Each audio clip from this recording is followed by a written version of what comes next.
செல்ல புள்ள யாரு, ஸ்ட்ரிக்டான புள்ள யாரு? ரெண்டு பேருமே ஆல்மோஸ்ட் சேம் தான். அதில் கடைக்குட்டி வந்து ரொம்ப செல்லமாக இருப்பாங்க, அவர் கொஞ்சம் செல்லம். ட்ரிப்ளிகனில் மேன்ஷனில் தங்கியிருந்தேன். ஒரு காலகட்டத்தில் பாலு வந்து ஒரு படம் டைரக்டராக கமிட் ஆகிறாரு. அப்போ அந்த படத்தோட கேமராமேன் வந்து தங்கர் பச்சன். தங்கர் பச்சன் கிட்ட நான் அசிஸ்டண்டாக போகிறேன். புள்ளக்குட்டிக்காரன் படம், பார்த்திபன் சார் படம். அந்த லொக்கேஷனில் போயிட்டு ஊருக்கு போயிட்டு வரேன், ஒரு 10 நாள் ஊருக்கு போயிட்டு வரேன்னு சொல்றதுக்காக பண்ணேன். அது இருந்த பிஸியில் எங்கடா போகிறது, வேலையை படுறா. இன்னைக்கு கட்டுரை எதுக்கு பிடிச்சிட்டு இருக்கோன்னு கூட தெரியாது, பிடிச்சிட்டு நின்றுட்டு இருக்கேன். பிசி சார் வந்து பயங்கர பிஸியான கேமராமேன். அதே மாதிரி பண்ணிட்டு சார் அவர்கிட்ட பேசவே பயப்படுவாங்க. நான் பேசுவேன், நீ சொல்றது எனக்கு புரியல அப்படிம்பேன். எனக்கு முன்னாடி இருக்க சீனியர் வந்து அவர்கிட்ட அப்படிலாம் பேசக்கூடாது, தெரியல சொல்றதுக்கு என்ன பேசக்கூடாது. அந்த சின்ன பையனா எப்படின்னு ட்ரீட் பண்ணாரு, அதே போலதான் இப்போ வரைக்கும் பிரபுகுட்டி அப்படிங்கிறது. அரவிந்த் சாமி எல்லாம் ஒரு படம் ஒர்க் பண்ணும்போது என்னன்னா, நான் பொசிஷன் கொடுக்கணும்ட்டே இருப்பேன். ஒரு ஸ்டேஜ் என்ன பண்ண, அவன் தான் எல்லாம் பண்றானே, டான்ஸ் ரிஹர்சலும் பண்றானே அப்படிம்பாரு. அதுவும் பண்ணிருக்கீங்க? அதுவும் பண்ணுவேன். சீரியல் ஒன்று எடுக்கிறோம் ஒரு சேனலுக்கு வந்து 96ல தேனி சுருளி பக்கம் தான் ஷூட்டிங் ஃபுல் அண்ட் ஃபுல். மொத்த யூனிட்னு பாத்தீங்கன்னா 26-27 வயசு பர்சன் மொத்த யூனிட்டுமே இருக்கும். அதுல என்னன்னா என்ன ஹீரோ ஆக்குறாங்க. நான் சொல்றது என்னன்னா, டக்குன்னு நான் நடிகனா மாறிடல. ஆட் ஏஜென்சி ஸ்டார்ட் பண்ணிட்டு பெரிய பெரிய கம்பெனிஸ்க்குலாம் ஆட் எடுத்து கொடுத்துட்டு, கோல்டு வினர் ஒர்க் பண்ணது RMKVக்கு. எந்த மண்ணுல விதைக்கிறோமோ அப்படித்தானே வளரும். நான் விதைச்ச இடம் தப்பு. அது கரெக்டா நடந்துருந்துச்சுன்னா நான் இன்னைக்கு வந்து நல்ல பிலிம் ப்ரொடியூசரா இருந்திருக்கேன்.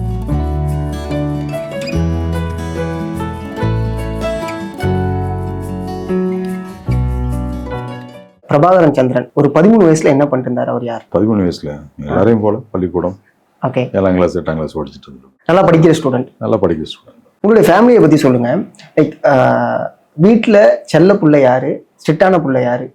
இல்ல, 2 பேர் தான். நாங்க பிரதர்ஸ் வந்து 2 பேர் தான், நோ சிஸ்டர்ஸ். ஸோ 2 பேருமே ஆல்மோஸ்ட் சேம் தான். அதில் தம்பிங்கிறப்போ ஒரு கடைக்குட்டி வந்து ரொம்ப செல்லமாக இருப்பாங்க, அவர் கொஞ்சம் செல்லம். மற்றபடி ஈக்குவல் தான், ஒன்றா தான் இருக்கும். இந்த சினிமாவுடைய ஆசை அப்படிங்கிறது எங்கேருந்து ஆரம்பிக்குது? எனக்கு இந்த சின்ன வயசு ஆசை கனவு அப்படிலாம் கிடையாது. 12th ஸ்டாண்டர்ட் படிக்கும்பொழுது ஃபுல்லாக ஹாஸ்டலில் தான் படித்து வளர்ந்தேன். அப்போ எங்களுக்கு மந்த்லி ஒரு நாள் வந்து ஃப்ரீ வாக்குன்னு சொல்லி வெளியில் போக அலோவ் பண்ணுவாங்க. தேவக்கோட்டையில் டீப் ரூட்னு ஒரு ஸ்கூல், பெரிய ஸ்கூலுங்க, அங்கே படிச்சுட்டு. ஸோ அந்த மாதிரி டைமில் வெளியில் ஒரு நாள் அந்த அலோவ் பண்ணுறப்போ ஒரு படம் பார்த்தேன். அந்த படம் வந்து ஏன் பிடிச்சிச்சு, எதுக்கு பிடிச்சிச்சுன்னே தெரியல. அப்புறமா வாய்ப்பு கிடைக்கப்பெல்லாம் திரும்ப அந்த படத்தை பார்த்துட்டே இருந்தேன். என்ன படம்? இதயத்தை திருடாது. ஓகே. அது ஏன் பிடிச்சிச்சு, எனக்கு நிறைய படங்கள் பார்ப்போம், ஏன் அந்த படம் பிடிச்சிச்சின்னு தெரியாது. ஆனால் ஏதோ ஒரு ஈர்ப்பு இருந்தது, ஏதோ ஒன்று அது எனக்கு சொல்லிக்கிட்டே இருந்தது. ரொம்ப நுணுக்கமாக பார்த்தேன், அது என்ன பிடிச்சிச்சு ஏன் பிடிச்சிச்சின்னு தெரியாது. அதுக்கு மேலே அந்த சினிமா மேலே ஒரு ஈர்ப்பு வந்துச்சு. அப்புறமா நிறைய படங்கள் பார்க்க ஆரம்பித்தேன். ஓகே. அப்போதான் சினிமான்னு ஒரு இண்டஸ்ட்ரி இருக்குது. அது வரையும் பொழுதுபோக்காக தான் பார்த்துட்டு இருந்தோம்.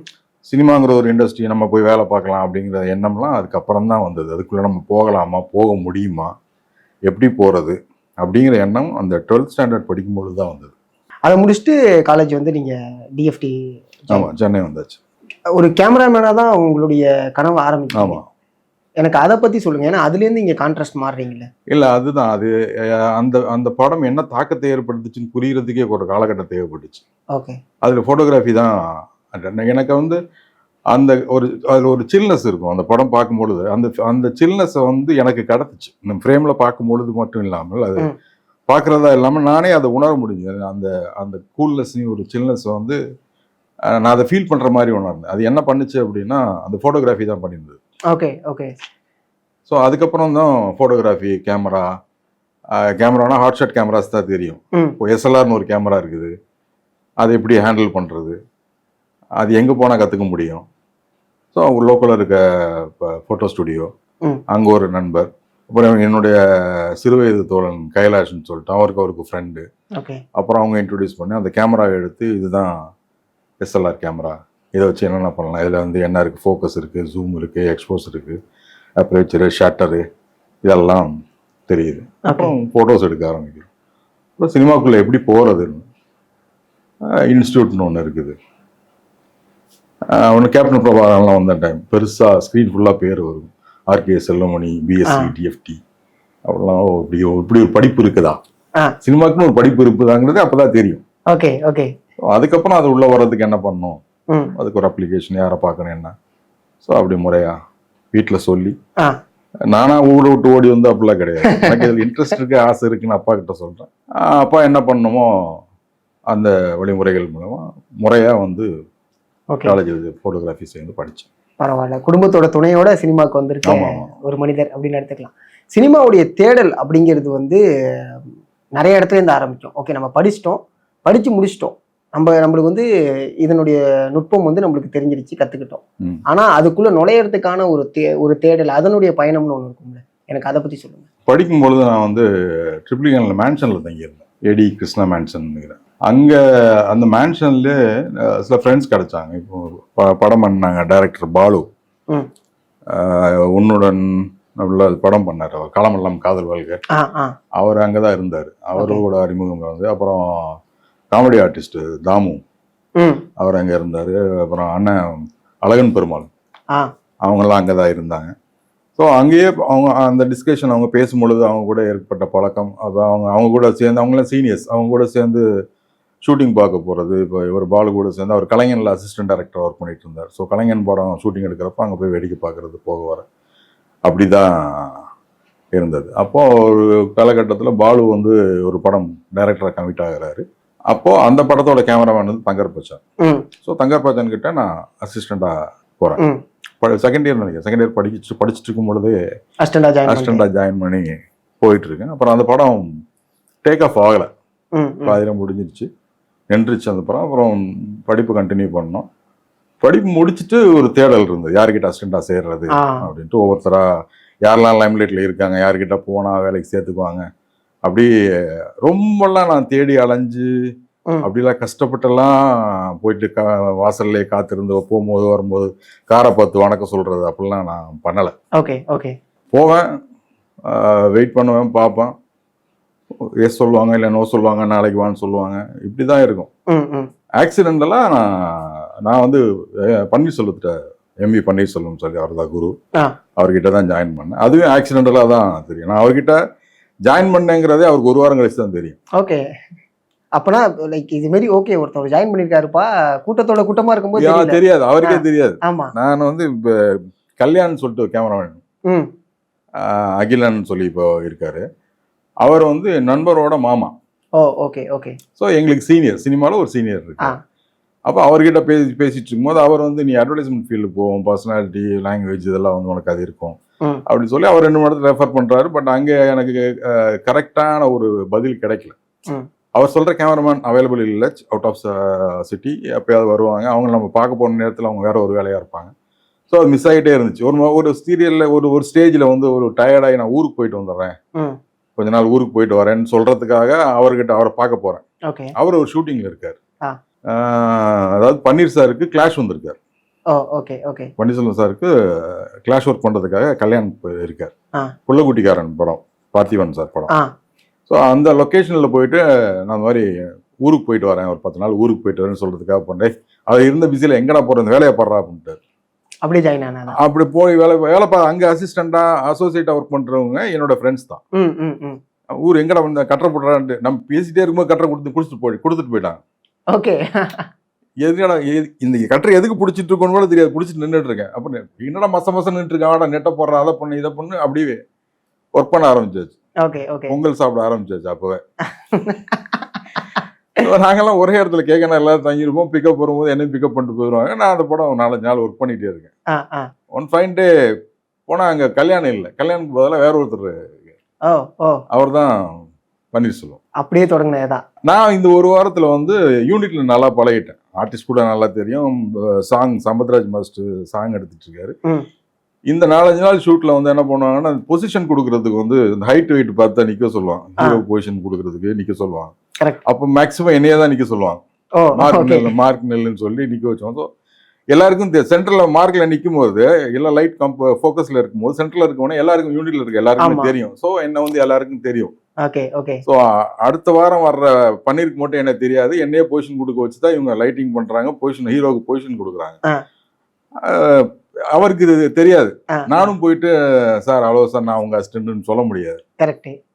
இவரை பார்த்தா நான் எப்படா கிளம்பிடுவோம், எனக்கு தெரியாது, கிளம்பிடுவோங்கிற மைண்ட்ல இருந்தால் என் ஃப்ரெண்ட்ஸ் எல்லாம் இருக்கு சொல்லி வேலை பார்த்துட்டே இருந்ததுனால அப்புறமா சம்பத்ராஜ் மாஸ்டர்கிட்ட வந்து பன்னீர் கேட்குறாரு, யாருப்பா புது அசிஸ்டண்டா இருக்கான், எனக்கு தெரியாது, யார் இது அப்படின்னு கேட்குறேன். என்னங்க ஏன் அசிஸ்டன்ட், உங்க அசிஸ்டன்ட்டுங்க அவன், எனக்கு தெரியாம எனக்கு கூப்பிட்ற அசிஸ்டன்ட், வா இங்க யாரு நீ என்ன அப்படின்னாரு. இல்லை சார் பழைய இந்த கதையெல்லாம் சொன்னேன். அது மாதிரி கல்யாணம் கூட வந்தேன் போனேன், நான் இப்படி கிளம்பலான்னு தான் இருந்தேன். ஒரு வாரத்துல நீ எல்லாரும் கூடயும் பழகிருக்கு, எல்லாரையும் தெரிஞ்சிருக்கு. அப்படி சைலண்டா அப்படி நின்றுட்டு சரி ஒர்க் பண்ணணும்.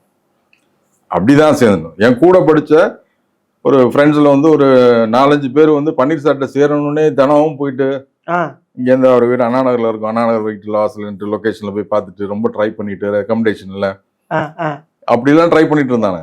ஆனா எப்படியோ அப்போ வந்து அந்த டைம்ல பயங்கர பிஸியான 2 கேமரா வந்து ஒன்று பிசி சார் வந்து பெரிய பயங்கர பிஸியான கேமராமேன், ரீச் பண்ண முடியாது. அதே மாதிரி பன்னீர் சார் ஒரே டைம்ல 3 படம் 4 படம் பண்ணிட்டு இருப்பாங்க. அப்படி இவர் இன்னொரு படத்துக்கு போகும்பொழுதுதான் கல்யாண் கிளாஷ் போறாரு, நான் உள்ள போறேன். Okay okay okay super. ஆனா எனக்கு இந்த இடத்துல ஒரு கேள்வி வருது, என்னன்னா நம்ம ஜாயின் பண்ணிட்டோம், அவங்களுக்கு நம்மளோட வேலை தெரியும், இப்ப இவர்கிட்ட நம்ம நிரந்தரமா இருக்கணும்னா இவரை நம்ம ப்ரூஃப் பண்ணியே ஆகணும் அப்படிங்கிற ஒரு மெனக்கடல் ஒன்று நடந்திருக்கணும்லாங்க. அதெல்லாம் கிடையாது. சொல்ற வேலையை நான் செய்வேன். தப்பு இருந்துச்சுன்னா சொல்லிக் கொடுக்க நண்பர்கள் இருக்காங்க, சீனியர்ஸ் இருக்காங்க, சொல்லிக் கொடுப்பாங்க. நான் செய்யற வேலையை கான்பிடண்டா செய்வேன். தெரியலன்னு சொல்லிடுவேன். ஓகே ஓகே நானும் இருக்கேன்னு காட்டிக்கிற மாதிரி நான் என்னைக்குமே இருக்க மாட்டேன். நல்ல விஷயம் அது. நம்மளுடைய வேலையை நம்ம கரெக்டா பண்ணுவோம். அதுக்கு வந்து திட்டினாலுமே திட்டு வாங்கிக்குவேன். இல்ல திட்டா என் மேல தவறு இல்லைன்னா நான் அவர்கிட்ட பேசவே பயப்படுவாங்க, நான் பேசுவேன். நான் தெரியாது எனக்கு அப்படின்னு சொல்லுவேன். நீ சொல்றது எனக்கு புரியல அப்படிம்பேன். அதுக்கு எனக்கு முன்னாடி இருக்க சீனியர் வந்து அவர்கிட்ட அப்படிலாம் பேசக்கூடாது அப்படின்னு. தெரியல சொல்றதுக்கு என்ன பேசக்கூடாது, கரெக்ட் தான்.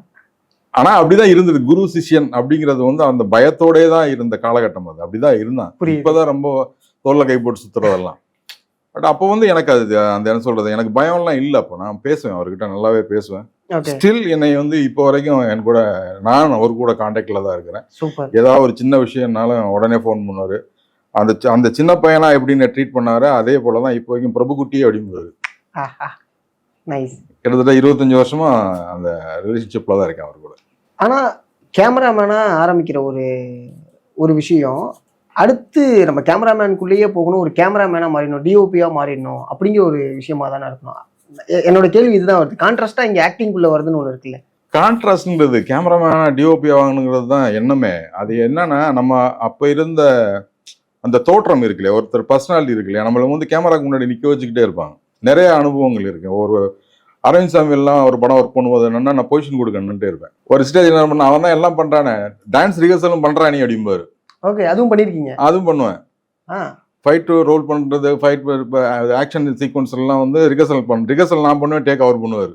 அது சரி. போடா தள்ளுறா விட்ட, நான் ஹீரோவா நீ ஹீரோவாடா, டுயட் மட்டும் தானே நீ பாடல. Okay okay. அதனால எனக்கு வந்து அந்த கேமரா ஃபியருங்கிறது ஒன்றும் பெருசா இல்லை, அங்கேயே உடைஞ்சிருச்சு. அது இல்லை. எப்பயுமே வந்து எல்லா டைரக்டர்ஸுமே நல்லா பழகுவாங்க, செய்வாங்க. நம்ம அந்த கேமராக்கு முன்னாடி நின்று எல்லாம் ஃப்ரெண்ட்ஸுங்கிறதுனால நமக்கு அந்த கூச்சம் கிடையாது. டான்ஸ் பண்ண சொன்னா ஓகே தெரியும், ஆடுறோமோ இல்லையோ யோசிக்காம செய்வேன் அது. அதனால எனக்கு அந்த இது கிடையாது, பயங்கிறது கிடையாது. அப்புறம் திடீர்னு நான் நடிக்க வரல. நான் பண்ணும்பொழுது 96ல் நான் அசிஸ்டன்ட் கேமராமேன் ஒர்க் பண்ணிருக்க டைம் பொழுது ஒரு டீம் ஒரு ஃபார்ம் பண்ணேன். என் ஃப்ரெண்டு தினேஷ்ன்னு சொல்லிட்டு இங்கதான் இருக்காரு, அவர் ஃபிலிம் இன்ஸ்டியூட் ஸ்டூடெண்ட் தான். நம்மளும் வந்து ஆபவானன் மாதிரி ஒரு பெரிய யூனிட் ஒன்று ஃபார்ம் பண்ணுவோம் அப்படின்னு சொல்லிட்டு ஒரு சீரியல்லாம் வந்த காலகட்டம். அப்போ அவன் கசின் சேர்ந்து ப்ரொடியூஸ் பண்றாங்க.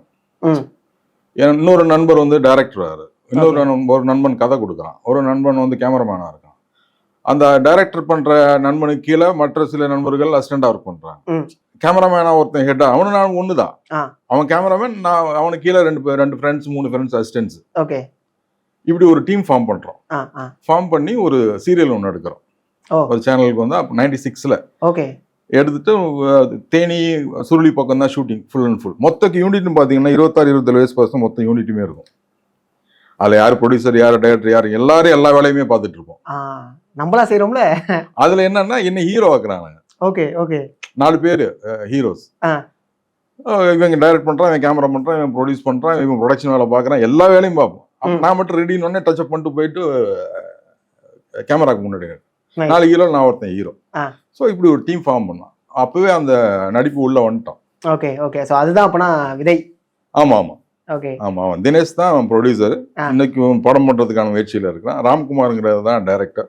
ஓகே. அப்போ விஜய் டிவியில் வந்துட்டு இருக்க ஒரு சீரியலை வந்து டைரக்ட் பண்ணிட்டு இருக்கான். சூப்பர். மசானிங்கிறவன் கேமராமேன், அவன் படம் பண்ணிட்டு இருக்கான். அடுத்த படத்துக்கு இருக்கு. ஸோ எல்லாரும் அங்கங்க ஒரு இடத்துல செட்டில் ஒன்னா சேர்ந்து அந்த மாதிரி பெரிய பூமா வரல, பட் அங்க ஆரம்பிச்சோம். இல்ல அந்த விதை போடுறதுங்கிறது ஒரு பெரிய விஷயம். ஆமா ஆமா ஆமா. ஏன்னா யாரோ ஒருத்தவங்க நமக்கு தருவாங்க தாண்டி நம்ம ஒண்ணு பண்ணுவோம், நம்மளே பண்ணோம் அதை. அது ஒரு ப்ரொஃபைலா இருக்கும்ல, செஞ்சோம். ஓகே. அந்த சீரியல் சகாப்தம்னு ஒரு அந்த டைம்ல வந்தது. அது கொஞ்சம் தான், இந்த மாதிரி மெகா சீரியல் கிடையாது. அப்போ எத்தனை எபிசோட் போனுச்சு அது? வீக்லி ஒன்ஸ் அந்த மாதிரி டெலிகாஸ்ட், ஒரு 40-45 எபிசோட்ஸ் அந்த மாதிரி. ஓகே. அப்ப இதுல இருந்து நான் அந்த கேள்வியை கேட்கிறேன். நம்ம வந்து திரைக்கு பின்னாடி இருக்குன்னு நினைக்கும் போது திரைக்கு முன்னாடி வந்துட்டோம். அதனுடைய வரவேற்புன்னு ஒண்ணு வந்திருக்கும் மக்கள் மத்தியில. எனக்கு அதை பத்தி சொல்லுங்க. அந்த வரவேற்பு எப்படி? நான் அதுக்கப்புறம் நான் அது தொடர்ந்து நான் நடிக்கல, நான் கண்டினியூ பண்ணல. நான் திருப்பி கேமராக்கு தான் போனேன். ஓகே. கேமரா தான் ஒர்க் பண்ணிட்டு இருந்தேன். அப்போ படங்கள்ல சின்ன சின்ன கேரக்டர் பண்ண சொல்றப்பயும் நான் பண்ண மாட்டேன், நல்லா ஆஃபர் வரும்போதும் நான் பண்ண மாட்டேன். நான் இல்லை, கேமராமேன் தான், டிஓபி தான், அப்படிதான் நான் ஒர்க் பண்ணிட்டு இருந்தேன். Okay okay. அப்புறம் அப்புறம் பன்னீர்கிட்ட ஒர்க் பண்ணிட்டு கொஞ்சம் ஃப்ரீயா இருக்க டைம்ல ராம்நாத் செட்டின்ட்டு நம்ம அண்ணன், அவர் ஒரு குரு, அவர் படங்கள் பண்ணது ஃபுல்லா அவர் கூட ஒர்க் பண்ணிட்டு இருப்பேன். மாத்தி மாதிரி ஒர்க் பண்ணிட்டே தான் இருக்கிறோம். அப்போ பன்னீர் ஒரு படம் ஹிந்தியில ஒர்க் பண்றாரு. ஹிந்தியில ஸ்டார்ட் பண்ணி விட்டு அப்படியே நீ பாத்துக்கலாம்னு சொல்லிட்டு அவர் இங்க தமிழ் படத்துக்கு வர்றாரு. நான் ஹிந்தி படங்கள் நான் ஒர்க் பண்ணிட்டு இருக்கேன், இண்டிவிஜுவலாவே நான் ஒர்க் பண்ணிட்டு இருக்கேன். அதை வச்சு எனக்கு படம் கிடைக்குது. ஸோ நான் ஹிந்தியில படம் பண்ணிட்டு இருக்கேன்.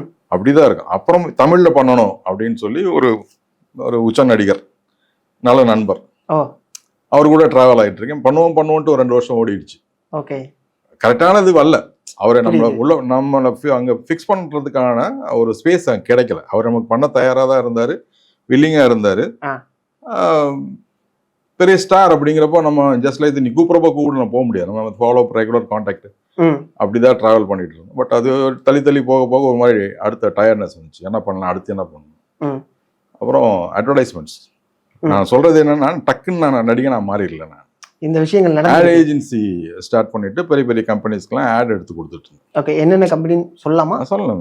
அவங்களுக்கு கமர்ஷியலுக்கு மாறணும் இல்லை, கோல்டு வினர் ஒர்க் பண்ணது, ஆர்எம்கேவிக்கு, அது எல்லாமே நம்ம தான் ஆட்ஸ் பண்ணிட்டு இருந்தோம். அதுக்கப்புறம் வந்து டிவி ப்ரொடக்ஷன் போனேன், டிவி சீரியல் ப்ரொடியூஸ் பண்ணேன். என்ன சீரியல்? சுற்றமும் நட்பும் சொல்லிட்டு சொந்தம். அதாவது ஒரு ஒன்லைன்ல சொன்னோம்னா, எதை இழக்கிறோன்னு தெரியாமல நம்ம இழந்துட்டு இருக்கோம்டா. சொந்த பந்தங்களோட அண்ணன் தம்பி மாமா மச்சான் வாழ்ற கடைசி தலைமுறை நம்ம தான். வெற்றி பந்தா சின்ன சின்ன ஈகோ சண்டை சச்சரவுனால உறவுகளை இழந்துடாதீங்க அப்படிங்கிறதா கண்டென்ட். ஊர் பக்கம், எங்க ஊர் பக்கமே, பட்டுக்கோட்டை பக்கமே வச்சு அது தினேஷ் சொன்னேன் இல்லையா, அவன் திருப்பி நான் ப்ரொடியூஸ் பண்ணும்போது அவனை உள்ள கொண்டு அவங்க ஏரியால தான் ஃபுல் அண்ட் ஃபுல் அவனோட இன்சார்ஜ்ல ஷூட்டிங்கே நடத்தும். அது எப்படி போனுச்சு? அதனுடைய அது என்னது, எந்த மண்ணுல விதைக்கிறோமோ அப்படித்தானே வளரும். நான் விதைச்ச இடம் தப்பு. ஓகே, புரியுதுங்களா? உழைப்பு ஒண்ணுதான். நீங்க வாக்க வெட்டுங்க, தண்ணி பாத்தீங்க, உரம் பாய்ச்சு எல்லாம் பண்ணுவீங்க. அது மண்ணு கரெக்டா இருக்கணும் இல்லையா? ஆமா, அந்த மாதிரி அது ஆயிடுச்சு. அது கரெக்டா நடந்துருந்துச்சுன்னா நான் இன்னைக்கு வந்து நல்ல பிலிம் ப்ரொடியூசரா இருந்திருப்பேன். அங்க ஒரு தேக்கம் ஏற்பட்டுச்சு. ஓகே, அப்ப ஒரு ரிக்ரெட்னா அதுவா இருக்கும். அதுதான் எனக்கு, நான் போற பாதையில மிகப்பெரிய தடைகள் கிடையாது. முன்னாடி வந்து ஒரு மலையை உருவான மாதிரி ஆயிடுச்சு. கல்லே கிடையாது, மலை உடைக்கிறது கொஞ்சம். ஆமா, அந்த ஃப்ளோவை கட் பண்ணும் கொஞ்சம் இல்ல, அது கடைசியும் உடைக்கவே முடியல இப்போ வரைக்கும். ஆமா ஆமா, அது கரெக்டா நடந்துருந்துச்சு அப்படின்னா நான் இன்னைக்கு நல்ல ப்ரொடியூசரா இருந்திருப்பேன். ஓகே ஓகே, அது போச்சு. அதுக்கப்புறம் டைரக்ஷன் பண்ணேன் சீரியல் ஒரு 1.5 வருஷத்துக்கு மேல. அது ஒரு சேலஞ்சிங்கானது தான். ரைட்டர் ராஜேஷ்குமார், நாவலிஸ்ட், அவருடைய விவேக் விஷ்ணு ரூபலான்னு சொல்லி ஒரு அதே டைட்டில்லே கதை எழுதுவார். அது எப்படி இருக்குன்னா, வார வாரம் ஒரு கதை, பாக்கெட் நாவல் தான். ஒரு கிரைம் சீன், ஒரு கிரைம் நடந்திருக்கும். இதை இன்வெஸ்டிகேட் பண்ணி அந்த வாரத்துக்குள்ளேயே அதோட முடிவு என்னன்னு சொல்லிடுவாங்க. அதோட ரிசல்ட் இன்வெஸ்டிகேட் பண்ண ஆரம்பிச்சாங்க, இந்த கேஸ் எப்படி முடிஞ்சிச்சு அப்படிங்கறத ஒரு நாவல் வரும். ஒரு 40-50 பக்கம் தான் இருக்கும். அதுதான் ஒரு வாரம் ஒரு கதை. திங்கக்கிழமை ஆரம்பிச்சு வெள்ளிக்கிழமை முடிஞ்சிடும். ஒரே நடிகர்கள் வருஷக்கணக்காக நடிப்பாங்க அப்படிலாம் கிடையாது. இது தினம் நீங்க நடிகர்கள் தேடிட்டு இருக்கணும், லொகேஷன் தேடணும், லொகேஷன் ஷிஃப்டிங்கு, டயலாக் நிறைய இருக்காது, விஷுவல் நிறைய இருக்கும். ஆமா, அப்போ ஒரு நாளைக்கு ஒரு எபிசோடுங்கிறது முடியாது, 1.5 நாள் ஆகும். இல்லை 1.5 நாள் வேலையை ஒரு நாள்ல பண்ணும். பயங்கர சேலஞ்சிங்கா இருக்கும். தினம் வேறையா இருக்கும். ஆமா, சீன்ஸ், டயலாக்ஸ், இன்வெஸ்டிகேஷன், இது எந்த சம்பந்தப்பட்டது, ஒரு மர்டரா இருக்கும், ஒரு ராபரியா இருக்கும், இல்லை வந்து ஒரு போஸ்ட்மார்ட்டம் பண்ணி அதை எடுத்து அந்த ரீவொர்க் பண்ற கேஸா இருக்கும். அதுக்கு ரெஃபரன்ஸுக்கு வந்து நமக்கு டாக்டர்ஸ் வேணும், அட்வொகேட்ஸ் வேணும், போலீஸ் வேணும், ஜட்ஜ் வேணும். இது எல்லாருக்கிட்டையும் கேட்கணும், சார் இது இப்படி நடந்திருக்கு, இது சாத்தியமா, இதெல்லாம் நமக்கே அதை பத்தியான அது ஏன்னா அந்த புரிதல் இல்லாம நீங்க அதை பண்ண முடியாது. கரெக்ட். ஒரு தடவை வந்து ஒரு டவுட் வந்து இங்க சென்னையில இருக்க பெரிய பெரிய டாக்டர்ஸ் எல்லாம் குழப்பி விட்டேன். என்ன சந்தேகம் அது? அது கரெக்டா எனக்கு ஒரு எக்யூப்மெண்ட் சொல்லியிருக்காரு. இதுல வந்து இந்த விஷயத்த இந்த எக்யூப்மெண்ட் வச்சு பண்ணோம்னா இதை தெரிஞ்சுக்கலாம் அப்படிங்கிற மாதிரி ஒரு எழுதியிருக்காரு. ஓகே, அது அப்படியான்னு கேட்க ஆரம்பிச்சிருக்கேன். அது எழுதியிருக்காரு. இப்போ ஷூட்டிங் போயாச்சு. ஏன்னா இப்போ நானே தான் வந்து இப்போ அந்த புக்கா இருக்க அந்த ரீவொர்க் ஸ்க்ரீன் பிளே பண்றது நானே தான் பண்ணிருப்பேன். அதுக்கப்புறம் தான் பண்ண முடியும்ட்டு வேற அவங்கள்ட்ட கொடுத்தேன். ஸோ நைட் நான் எழுதிட்டு காலையில வந்துட்டு அந்த சீன் எடுக்கணும், எனக்கு ஆர்டர் எடுக்கணுங்கிறப்போ இது என்ன எக்யூப்மெண்ட், நீங்க சிடி ஸ்கேன் எம்ஆர்ஐ பண்றீங்க, எக்ஸ்ரே எடுக்கிறீங்க, இசிஜி எடுக்கிறீங்கன்னா இது இப்படி இருக்குன்னு தெரியும் இல்லையா, இது என்ன ஷேப்ல இருக்கும், ஒரு டம்மியா வச்சு கூட பண்ணணும்ல, அது தெரியல. அப்போ தெரிஞ்ச டாக்டருக்கு ஒருத்தருக்கு ஃபோன் பண்றேன். ஃபோன் பண்ணோன்னே எனக்கு தெரியலையே, அவர் வந்து ஒரு சர்ஜன், ஒரு ஹார்ட் சர்ஜன், அவர் எனக்கு தெரியாத ஃபீல், நான் கேட்குறேன்னு சொல்லிட்டு அவர் பெரிய ஹாஸ்பிட்டலுக்கு அடிச்சு அவங்க ஃப்ரெண்ட்ஸ்கிட்ட கேட்டிருக்காங்க. அவங்களுக்கு அப்படியா அவங்களுக்கு என்னன்னா நம்ம அப்டேட் ஆகாம இருக்கோங்கிற மாதிரி ஆயிடுச்சு. புரியுது. ஸோ அவங்க சீனியர், அவங்க ஃப்ரெண்ட்ஸ் அப்படி அடிச்சு கடைசியில் ஒரு மத்தியானம் இந்த சீனை போஸ்ட்போன் பண்ணிட்டேன். மத்தியானத்துக்கு மேலே எடுத்துக்கலாம் சொல்ல வேற சீன் போயிட்டேன். அதுக்குள்ளே ஏதாவது ரிசல்ட் வந்துடும் பார்த்துக்கலாம் அப்படின்னு சொல்லிட்டு நான் போயிட்டேன். லஞ்ச் பிரேக்ல அடிக்கிறாரு ஃபர்ஸ்ட் அடிச்சு டாக்டர். இது எங்க படிச்சீங்க பிரபு, யார் சொன்னது உங்களுக்கு, எங்க படிச்சீங்க, எங்க பாத்தீங்க? நான் எங்கேயும் பார்க்கவும் இல்லை, ஒன்றும் இல்லை, எனக்கு சீன்ல வந்து கதையில வருது, இந்த மாதிரி ஒரு எக்யூப்மெண்ட் இருக்குன்னு சொல்லி வருது, அதுதான் சரி உங்களை உங்களுக்கு தெரிஞ்சிருக்குமே, நான் டம்மி ஒன்று ரெடி பண்றதுக்கு உங்களுக்கு ரெஃபரன்ஸுக்கா உங்களுக்கு கேட்டேன். அப்படி ஒரு விஷயமே இல்லை, என்ன அது மாதிரி ஒன்றும் எந்த ஒரு இன்வென்ஷன் கிடையாது, அப்படி ஒரு எக்யூப்மெண்ட் கிடையாது அப்படின்னு தான் எனக்கு ஃப்ரெண்ட்ஸ் எல்லாம் சொல்றாங்க. யார் உங்களுக்கு சொன்னது? ராஜேஷ்குமார் எழுதியிருக்காரு. நீ அவர்கிட்ட கேட்க முடியுமா? ஏன் இவ்வளவு சீரியஸா பேசிட்டு இருக்கீங்கன்னு. நான் இல்ல, ஒரு 100 டாக்டர் போராடிட்டு இருக்கேன் அதை. ஓகே, இப்போ கூகுள் கிடையாது, நீங்க உள்ள போயிட்டு சர்ச் பண்றதுக்கான அவ்வளவு பெரிய சர்ச் இன்ஜின்ஸ் அந்த மாதிரி எல்லாம் பெருசா இல்ல. அப்போ இவ்வளவு பேர் வந்து போன்லயே வந்து மண்டை உடைச்சிட்டு இருக்கானுங்க, என்ன எவ்வளவு சீரியஸா சொல்றீங்கன்னா அப்புறம் ராஜேஷ்குமாருக்கு அடிச்சேன். ஓகே சார், இன் ஃபியூச்சர் இந்த மாதிரி வரலாங்கிறது என்னுடைய ஐடியா, இது வரும்.